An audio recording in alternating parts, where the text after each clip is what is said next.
পুরো ক্লিয়ারেন্স পাওয়ার পরে তারা যখন বলেছে সমাবেশ স্থলে, আমরা কিন্তু কিছুটা লেটও হয়েছে, কারণ পুলিশ ক্লিয়ারেন্সের কারণে আমরা বিভিন্ন জায়গায় থেমেছি, পুলিশ বলেছে, ফলে আমরা কিন্তু পুরো সময় কানেক্টেড ছিলাম।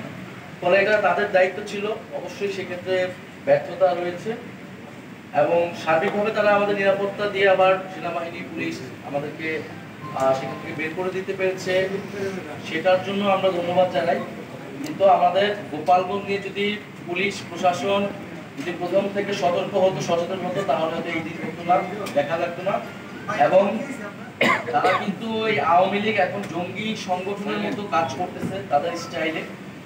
ফলে তারা শুধু গোপালগঞ্জ নয়, বাংলাদেশের বিভিন্ন জায়গায় কিন্তু তারা এই ধরনের আক্রমণ করতে পারে, জনজীবনের নিরাপত্তা বিঘ্নিত করতে পারে। আমাদের শহীদ পরিবার, আহত যোদ্ধা এবং জুলাই গণঅভ্যুত্থানে যারা অংশগ্রহণ করেছে, শুধু তো জাতীয় নাগরিক পার্টি নয়, বিভিন্ন লোক, নেতৃবৃন্দ, ছাত্র সমাজ তারা অংশগ্রহণ করেছে, ফলে তাদের নিরাপত্তার বিষয়টাও কিন্তু এটার সাথে আসলে জড়িত।